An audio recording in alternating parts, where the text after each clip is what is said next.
Di balik pesta mewah pernikahan Al-Ghazali dan Alisa Dagis, ada momen yang bikin netizen mendadak nostalgia. Bukan cuma soal cinta Al dan Alisa, tapi juga kisah masa lalu dua nama besar di industri hiburan, Ahmad Dhani dan Maya Estianty. Apa yang sebenarnya terjadi saat dua mantan ini kembali satu momen? Yuk, kita kupas bareng. Senin, 16 Juni 2025. Jakarta menjadi saksi pernikahan megah Al-Ghazali dan Alisa Dagis.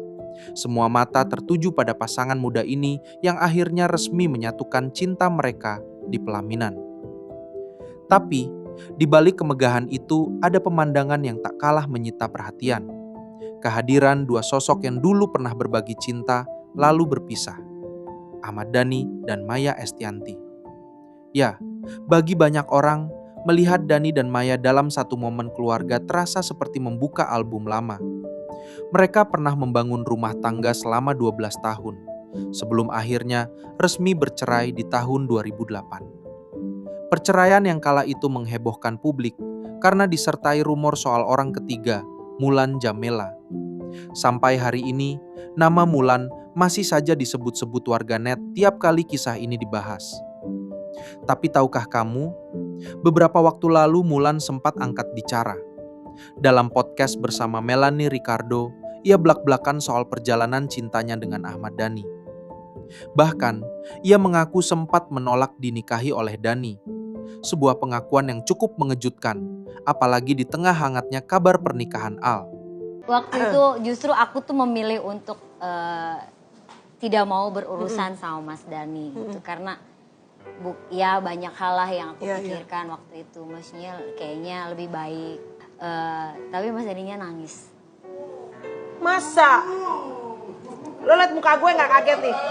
Dia nangis sambil bilang apa lah? Ya pokoknya intinya gak bisa lah gitu. Maksudnya dia gak bisa pisah sama aku. Nangis terus dan ya apa kamu mau melihat aku dan sebagai macam bla bla bla bla bla bla bla. Si aku pikir gini. Apa?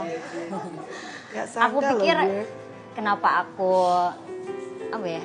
Berpikir ya udahlah. Waktu itu ya. Waktu itu ya udahlah gitu. Ahmad Dhani nikah sama aku, dosa pun tidak. Gitu ya. Itu udah cerai ya?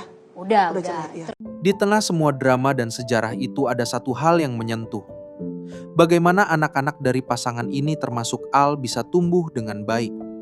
Pernikahan Al tak hanya jadi perayaan cinta, tapi juga simbol bahwa luka masa lalu bisa sembuh. Dan keluarga, bagaimanapun bentuknya tetap bisa hadir di hari bahagia. Jadi, bagaimana menurut kamu? Apakah momen ini jadi bukti bahwa waktu bisa menyembuhkan semua luka? Atau justru membuka kembali kenangan yang belum tuntas? Tulis pendapatmu di kolom komentar dan jangan lupa like, subscribe, dan nyalain loncengnya untuk update berita menarik lainnya.